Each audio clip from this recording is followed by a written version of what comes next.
Good day, everyone.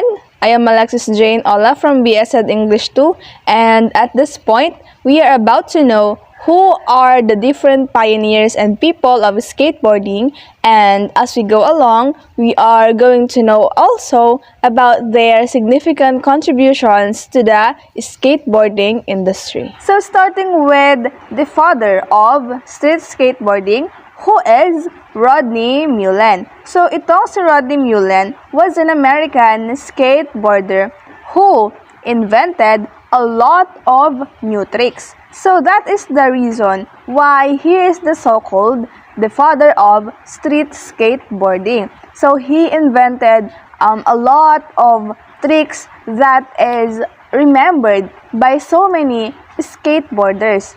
And at a very young age, he already started his training to become a skateboard superstar because that is his ultimate goal. And even though his father wasn't really in favor of his passion for skateboarding, he tried and still go on trainings just to become a better skateboarder. And for that, he already won the 5th place in a boys freestyle category competition at the age of 14. So, also that is his very first success. So, imagine, napakabata pa niya, but he already had his first achievement.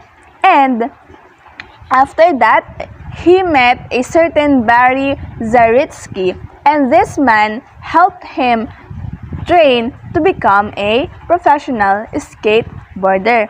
And after nga nun, in 1980, he defeated the world champion, si Steve Rocco, in his very first professional competition. So imagine that, halos isang taon lang siyang nag-train para maging isang professional skateboarder. Pero he was able na to defeat the world champion. So, ganun talaga siya kagaling.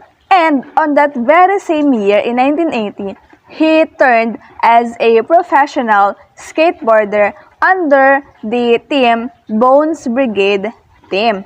So, he won 34 out of 35 competitions in his whole skateboarding career. And that is, according to records, the longest winning streak ever. Okay? So, ganon siya ka-skilled as a skateboarder. So, isang competition lang yung hindi niya napanalunan.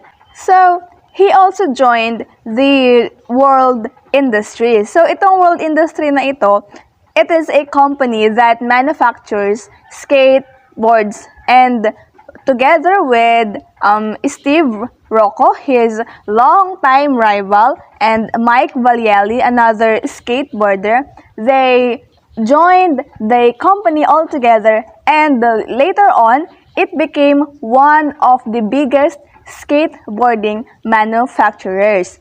So, another thing about Rodney Mullen is that he mastered the dark slide. So, itong dark slide na ito, this is one of his well-known skateboarding trick, which he mastered and develops during the 1992 and 1993. And on those years, he also completely changed his skateboarding style to a combination of freestyle tricks on public ground and extremely complicated tricks on natural obstacles. So, ito kasing si Rodney Mullen, sabi sa aking na-research, he is very excellent in skateboarding on flat surfaces. Pero kapag meron ng mga different obstacles, medyo nahihirapan siya. So, kaya, in 1992, pinag-combine niya yun. He trained and trained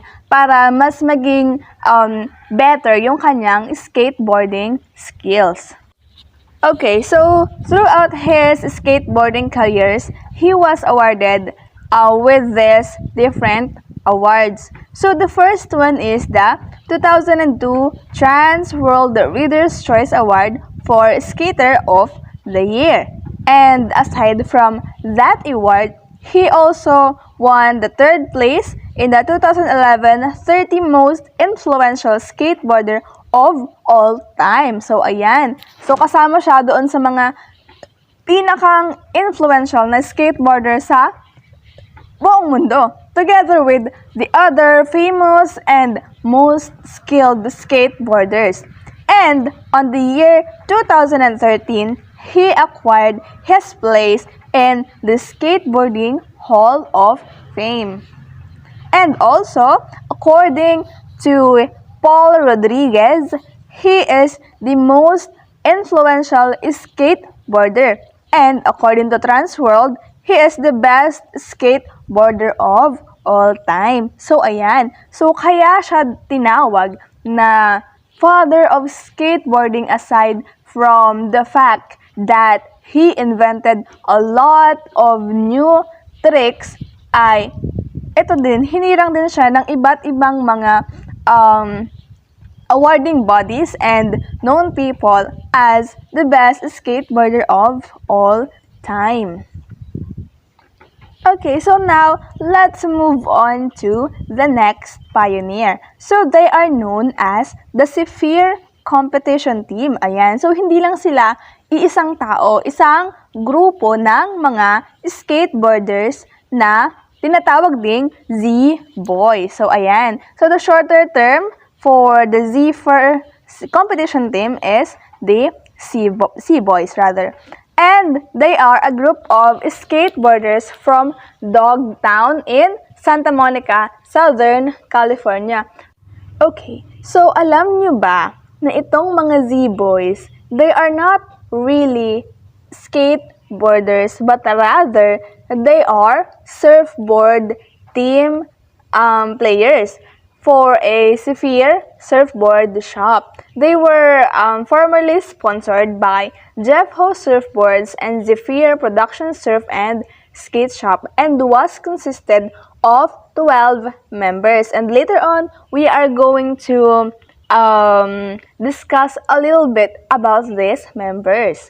And they always surf at the Cove at Pacific Ocean Park. So hindi talaga sila nag-skate pa noon sa mga skateboarding parks. Pero sa dagat pa sila noon naglalaro, sa mga alon pa sila noon sumasakay. Nag-start lang silang mag-skate when urethane wheels were invented. So yung mga urethane wheels na yun yung parang ginamit nila na tool para makalikha sila ng kanilang mga skateboards. So, kanilang in-incorporate yung characteristics ng kanilang surfboards doon sa urethane wheel. So, parang ikinabit lang nila yung mga gulong na yun sa kanilang skateboards and then in-improve ng kaunti and then nag-start na silang mag-practice ng skateboarding. And dahil nga sila ay mga former surfers, yung mga moves nila ay surfing-based style and aerial moves. And yun yung foundation ng contemporary vert and transition skateboarding. So, after nilang maging isang skateboarding team, nagpa-practice sila on the areas around the Dogtown. So, specifically sa mga likod ng mga schools na malapit doon. May mga school doon na mayroong malawak na likuran and doon sila nagpa-practice para ma-improve nila yung kanilang skateboarding skills. And after practicing nga, they have joined the Del Mar Nationals. And sadly, after this competition, they had already disbanded. Bakit? Kasi according to my research, after this Del Mar National Competition, mas nakilala sila kasi yung kanilang mga estilo sa pag-skateboard ay taliwas dun sa mga traditional na moves ng isang skateboarders. Kaya sila din ay nakritik nung mga older establishments or mga older, skateboarders and panels. Kasi nga, yung kanilang team ay nagpakita ng mga low, aggressive style in the freestyle section ng competition na yun. And dahil doon, naging popular sila and they gained more interest and sponsorship from different rival companies nung kanilang former sponsor, which is the Jeff Ho surfboard. So, ayun, nagka-watak-watak sila and the other members ay nakakita ng iba't ibang mga sponsoring companies na nakapagbigay sa kanila ng, mas magandang sponsorship. Kaya, they started their lives outside Sphere. So, here are the members of the Z-Boys. So, let's start with Nathan Pratt. So, Nathan Pratt, he is said to be the youngest and the first ever member to join the team. The next one is Alan Sarlo. So, itong si Alan Sarlo, he is described as the king of Malibu or the wave killer. So, mas nakilala siya as a surfer kesa skateboarder kasi nga, hindi na nila itinuloy yung kanilang skateboarding career after the Del Mar National. So, mas ipinurso ni Alan Sarlo yung surfing, kaya eto, nakilala siya as the king of Malibu or wave killer kasi mas magaling siyang surfer. The next one is Jay Adams. So, itong si Jay Adams, mas nag-focus rin siya sa surfing kaysa sa skateboarding. So, next one is Tony Alva. So, itong si Tony Alva, medyo siguro makakonfuse kayo kung bakit yung ginamit kong picture ay may hawak siyang gitara. Siya ay former skateboarder. So, malalaman natin kung bakit. So, he is said to be the pioneer of vert skateboarding. Ayan. So, kahit short time lang siyang naging skateboarder, he was able to found this vert skateboarding. And alam nyo ba na hindi lang siya isang magaling na skateboarder, but he is also a record holder of the Guinness World Record for barrel jumping. Ayan. So, hindi lang nga siya isang record holder, hindi lang siya isang magaling na skateboarder, but alam niyo ba na yung reason kung bakit may hawak siyang gitara dito sa picture is he is also a well-known musician. So, after he left the Sphere competition team, nag-pursue siya ng kanyang music career. And he also joined in business ventures.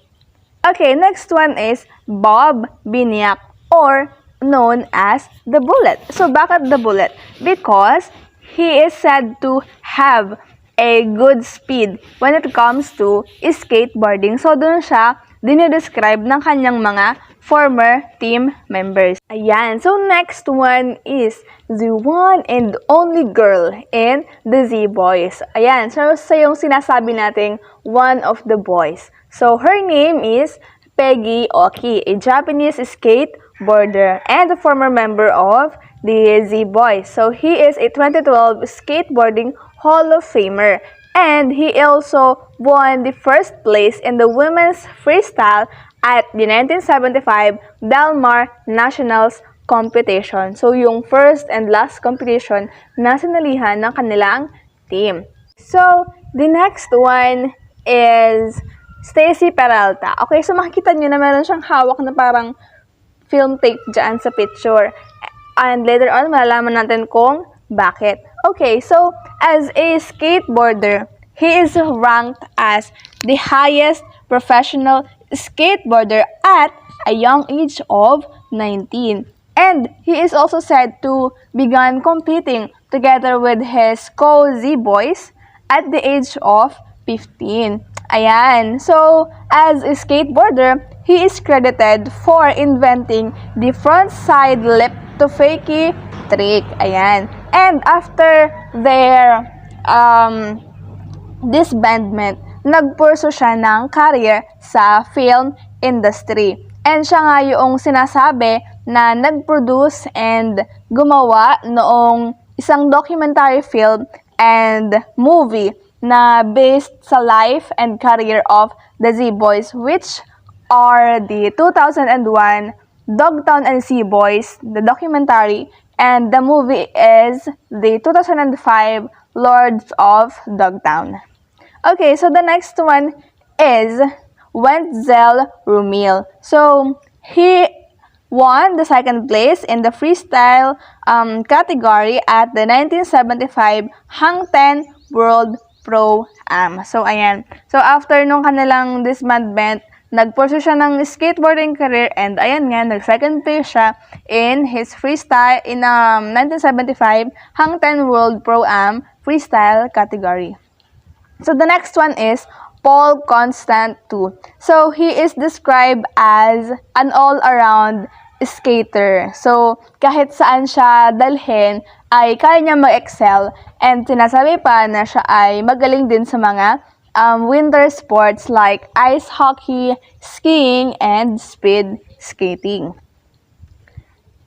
So, the next member is Chris Cahill. So, itong si Chris Cahill ay bukod sa skateboarder siya, isa rin siyang artist and siya yung nagde-decorate ng mga surfboards noon sa Zephyr shops before pa siya maging isang skateboarder talaga.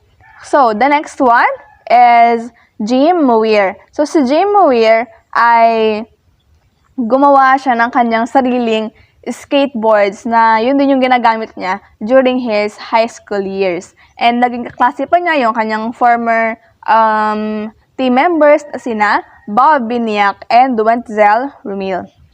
So, the last member is Shogo Kubo. So, si Shogo Kubo ay isang Japanese-American skateboarding pioneer. So, siya ay isa rin sa mga nag-introduce ng panibagong style o flavor sa skateboarding industry. Okay, and he has been featured in the Dogtown photos of Glenn A. Friedman, and afterwards, he left the profession and moved to Hawaii to get married. Okay, so now, let's move on to the famous skateboarders. So, sino nga ba ang mga famous skateboarders? So, atin silang kikilalanin isa-isa. Okay, so the first one is the Birdman, si Tony Hawk. So, bakit kaya siya tinawag na the Birdman of skateboarding? So, let's find out.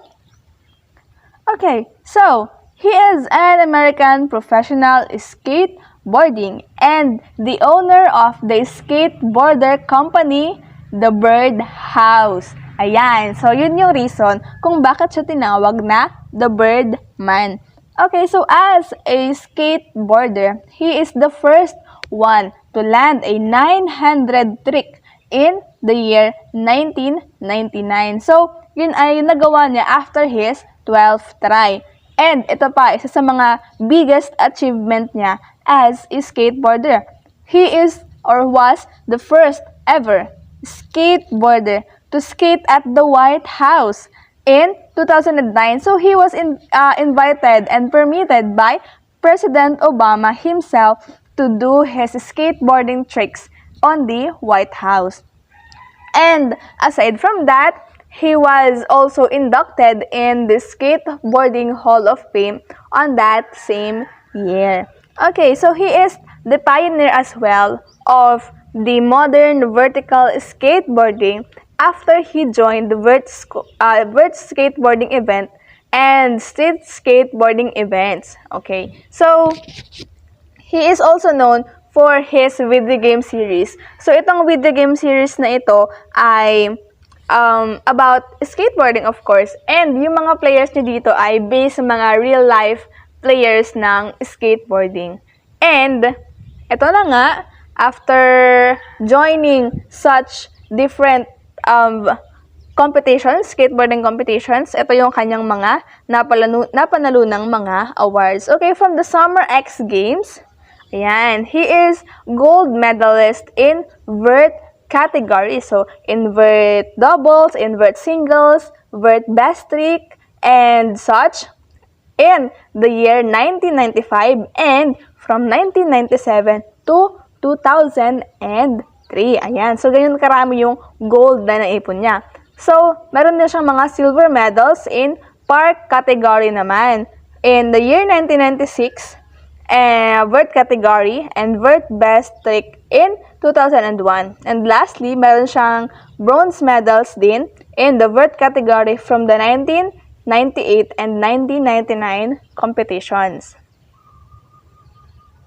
Okay, so now let's move on to Niger Houston. So itong si Niger Houston ay isa sa mga sikat talaga na American professional skateboarder at malalaman natin kung bakit. Kasi kapag nag-search kayo sa internet kung sino yung most popular skateboarder, yung pangalan ni Niger Houston yung lumalabas. At aalamin natin ngayon kung bakit.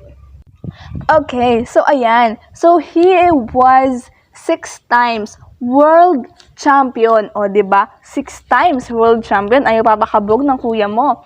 And those happens in the years 2010, 2012, 2014, 2017, and 2019. So, 5 lang yung year na binanggit ko, diba? Kasi meron dyang isang year na twice siyang tinanghal na world champion.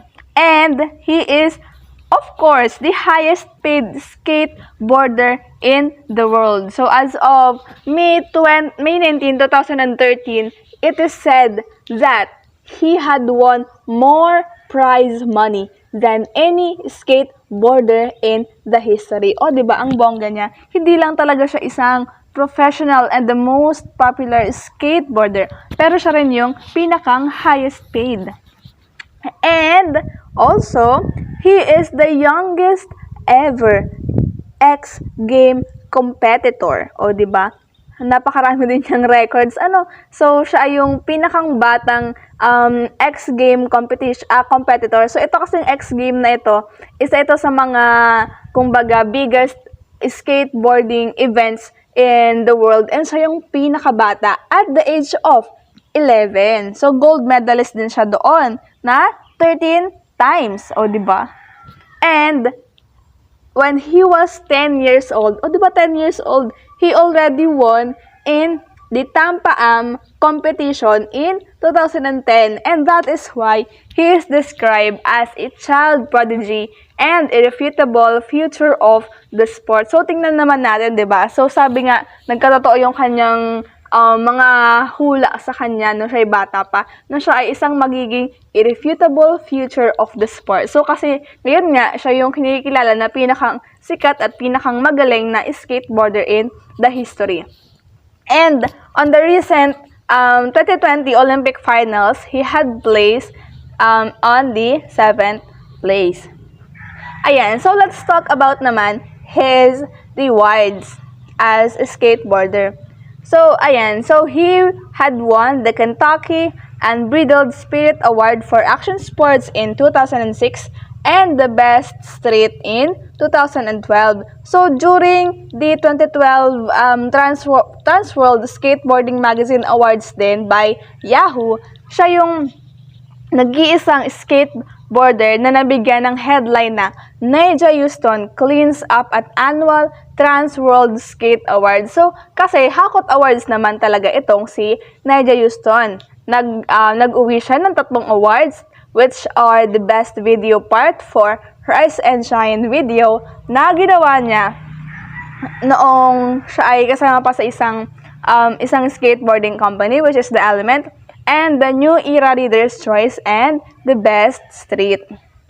Okay, so let's move on with Rob Dyrdek. So ito si Rob Dyrdek, he was a former American skateboarder who is labeled as one of the most influential skateboarders of all times by Fox Weekly magazine. So kasi at the age of 12, he already acquired sponsorship from a skateboarding company, and that was also the start of his skateboarding career. But he left this sponsor to move to Southern California for him to continue his professional skateboarding career. So doon pa talaga siya sa California nag-start na mag-bloom as a skilled professional skateboarder.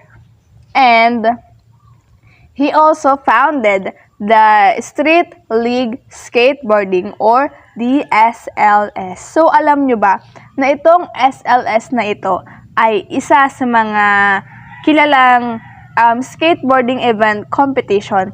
And ito rin yung sinasabi na competition enterprise na nag-offer ng highest overall pursuit in the history of the sport for its championship event broadcast on the ESPN in 198 countries. Ayan. So, hindi lang siya nag-bloom as a professional skateboarder, but as, as a businessman din, dahil nga dito sa kanyang pinundar na SLS. Ayan.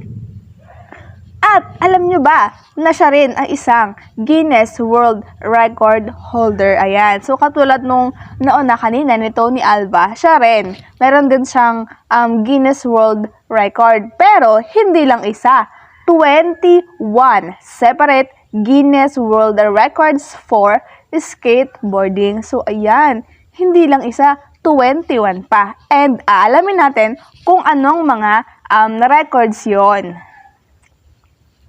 Yan. So, yan yung kanyang mga world records. These are just some of the best world records kasi ito yung mga, kumbaga, pinakang mas malaki yung contribution sa skateboarding industry. So, the first one, he is listed as the longest skateboard in the world or also known as the largest skateboard. He also had the longest board slide of 100 feet and 5.7 inches.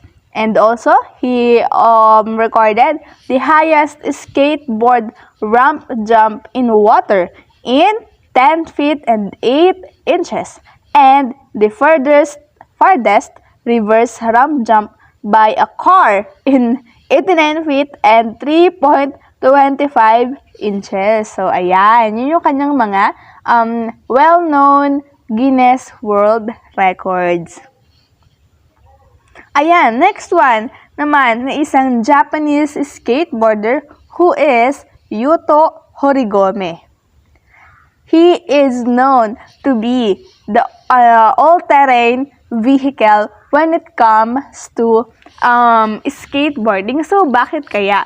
Yun ay dahil he had shocking combination of massive rails and gaps and hyper-balanced flip-in, flip-out ledge wizardry together with his vert skills and padless Mach twists. Ayan. So, yun yung reason kung bakit siya tinatawag na all-terrain vehicle. And also, kahit saang terrain ng skateboarding mo siya dalhin, kayang-kaya niyang makipagsabayan doon sa mga skateboarders doon, kayang-kaya niyang mag-skate sa kahit anong terrain. And, siya din ay isang 4-time world champion. Kaya naman, sinasabi na kung ang Amerika ay merong Niger Houston, ang Japan naman ay merong Yuto Horigome. Kasi nga, meron siyang acquire na 4 times world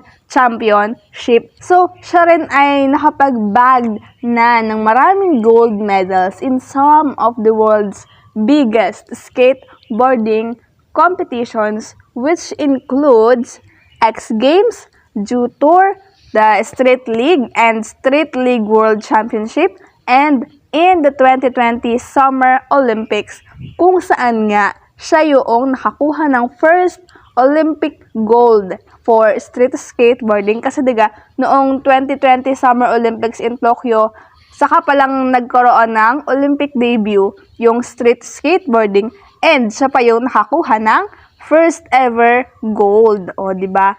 So, yun yung isa sa mga biggest achievement ni Yuto Horigome. So, the next one is a Japanese skateboarder rin, but babae naman. So, siya si Nishiya Momichi.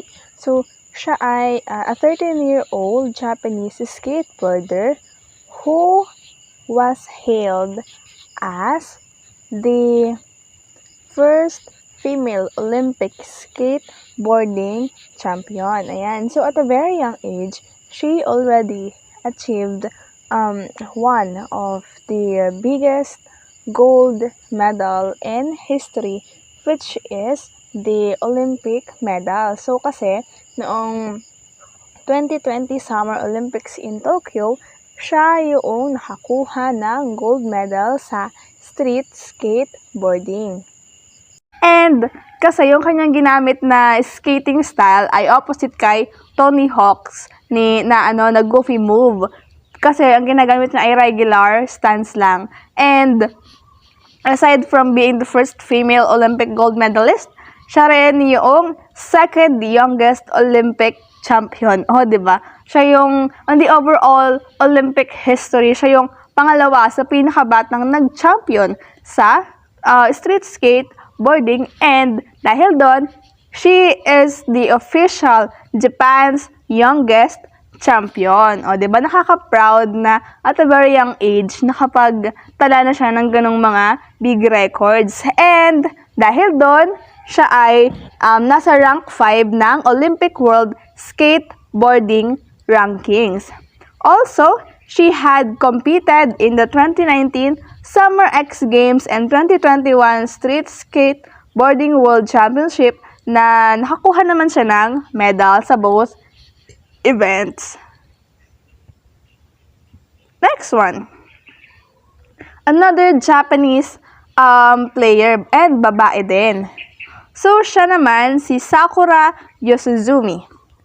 And si Sakura Yosuzumi ay isa ring 19-year-old Japanese professional skateboarder. Ayan. So, nag-start siya actually na mag-skateboarding in the year 2013 dahil sa influence ng kanyang older brother. So, yung kuya niya, yun talagang nag-train sa kanya para maging isang professional skateboarder.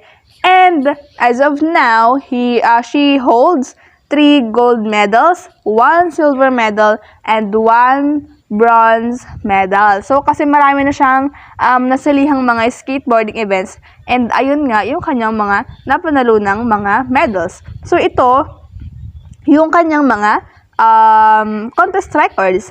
So, she had joined in the World Cup Skateboarding held in Tokyo. 29th place siya doon. And nag-join siya on the same skateboarding competition naman in 2019 in California. And yan, ang layo ng tinakbo niya. 6th place na siya. Hindi na siya 20. From 29, naging 6th place. Yan. So, nag-join din siya sa Vans Park Series or the VPS in 2017 in Singapore. And 3rd place siya doon. And on 2018 naman, in Brazil, she claimed the top spot or the gold medal. And on the same event, and another year naman, she finished second on the qualifying rounds, but she failed to reach the podium in the final round, kaya 5th place siya overall. And she also had joined the X Games, where she had bagged the bronze medal in the Women's Park event. She also had joined in the Asian Games in 2018, where she snatched one of the 3 gold medals of Japan. And eto na, sa recently held Tokyo Olympics 2020, siya yung first ever Olympic Women's Park skateboarding event. So, isa rin siyang Olympic gold medalist. Yung kaninang si Nishia Momiji. Sa ano naman siya? Sa street skateboarding. Ito naman sa park skateboarding. Kaya magkaiba sila. Pareho silang first woman Olympic gold medalist. Pero magkaibang category yun. Okay, so the next one is a Brazilian skateboarder named Raisa Leal. Okay, so itong si Raisa, ang holder ng silver medal from the recently held 2020 Tokyo Olympics next to Nishia Momiji. And according to records, she is the youngest ever Olympic medalist in the 85 years Olympic history. So, si Raisa kasi ay ipinanganak noong 2008. So, from the recent 2020 Olympics, siya ay 12 years old na. So, siya talaga yung youngest next to Nishia Momiji na 13 years old. So, si Nishia yung second youngest. And on their country, she is described as the little fairy of skateboarding, or sa Brazilian term, tinatawag na a fadinha do skate. So kasi, on a very young age, nung hindi pa siya professional na skateboarder, nagpapakita na siya ng iba't ibang skills, ng tricks sa social media. So, nag-upload na siya ng mga videos niya na nag-skate siya and nagpapakita ng mga tricks. So, naging internet sensation muna siya sa kanilang bansa bago siya naging isang professional skateboarder. And aside from that, the silver medal, she also holds the Visa Award. So, itong Visa Award na ito ay parang isang special award na ibinibigay sa mga skateboarder because they have shown sportsmanship during the game. And aside from the Olympics, meron din siyang mga contest records noong 2019, which are the 2019 Street League Skateboarding held in London, wherein she had won 3rd place. Also, she competed in the 2019 Street League Skateboarding competition in Los Angeles naman. And doon, nakuha niya ang gold medal. And the last one is the 2019 X Games competition naman na ang nakuha niya ay 4th place. Okay, so itong next person na ating i-discuss is different and special from others because he is a skateboarder with disability. So, let's move on. So, siya si John Comer, or also known as the godfather of adaptive skateboarding. So, itong adaptive skateboarding na ito ay isang event for those people with disability na mayroong skill sa skateboarding. And for that, he is known as the first ever skateboarder with prosthetic limbs. So kasi, when he was in his teen years, yung kanyang lower leg ay naputol because he met an accident. So, nagpakabit siya ng prosthetic limbs, but he still pursue his career in skateboarding. And it is also said that he is the one who bought adaptive skateboarding to X Games. So, di ba yung X Games ay isa sa mga biggest skateboarding events na meron tayo. And he is the one na nagpakilala ng adaptive skateboarding doon sa committee ng X Games para mabigyan ng chance yung mga kapwa niya disabled person na magaling din mag-skate. Okay, so after knowing the foreign skateboarders, let us now move on to discussing the Filipino skateboarders. So, starting with Marjeline Didal. So, itong si Marjeline ay medyo naging talk of the town itong mga nakaraang taon kasi nga siya ay sumali sa Tokyo Olympics 2020. But first, let's get to know more about her. So, she is the first Filipino skateboarder to compete in the SLS Pro Open in London during 2018.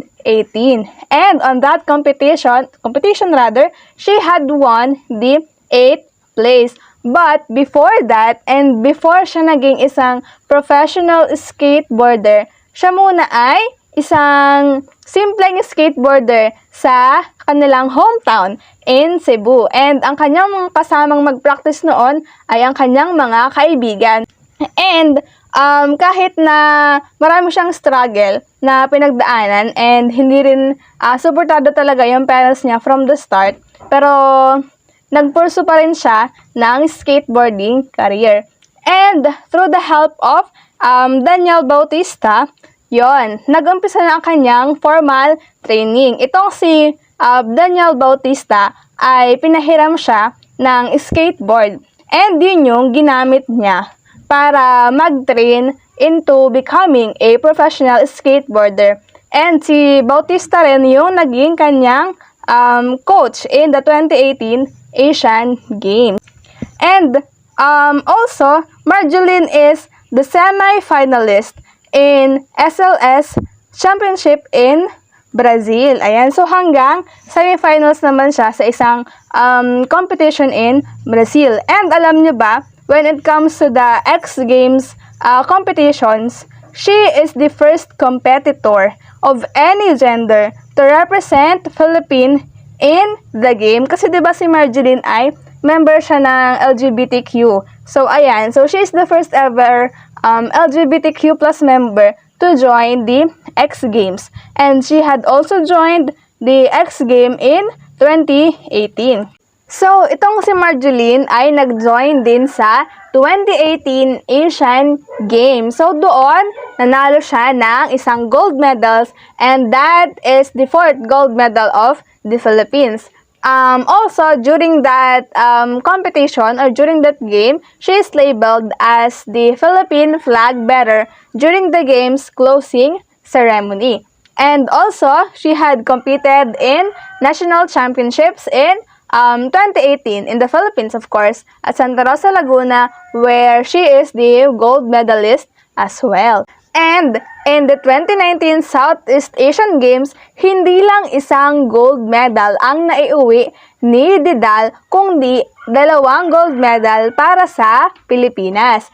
And also, in the 2020 Tampa Pro Open Finals for women, she had won the 3rd place or the bronze medal. And ito na nga yung recent na competition na kanya sinalihan in the 2020 Tokyo Summer Olympics.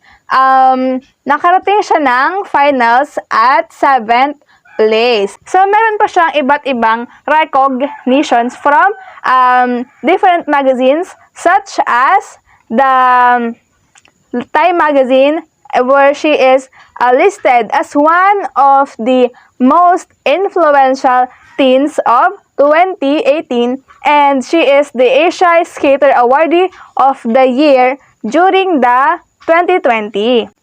Ayan, so itong next one ay isa sa mga kilalang tao pagdating sa skateboarding industry. Kasi alam nyo ba, kung ang surfing ay merong Mikadora as the Muhammad Ali of surfing, ang skateboarding ay merong Willie Santos as the Manny Pacquiao of the skateboarding team. Ayan, so mas matagal yung kanyang naging career kesa kay Manny Pacquiao, pero siya yung sinasabi na Manny Pacquiao of the skating industry. So, kilala siya with his goofy stances and knowledge tricks as a skateboarder, pero hindi siya ganun nag-pursue or nagtagal sa skateboarding career. And mas nag-focus siya sa pagbibigay ng mga charity helps. Isa si Willie Santos sa mga unang tao na na-recruit ni Tony Hawk para maging skateboarder ng kanilang company. Yun nga lang, hindi nga siya nagtagal sa skateboarding industry. And so, itong next one natin is another Filipina skateboarder. So, she is Christiana Mins. So, she is born in the Philippines but grown and raised in South Carolina. Pero despite that, yung kanyang puso is para pa rin sa mga Filipino. So, she had joined in the 2019 SEA Games where she won the gold medal. She also joined the game of skate and street event on that same competition sa SEA Games pa rin, and nakuha niya ang silver medals behind Marjeline Didal.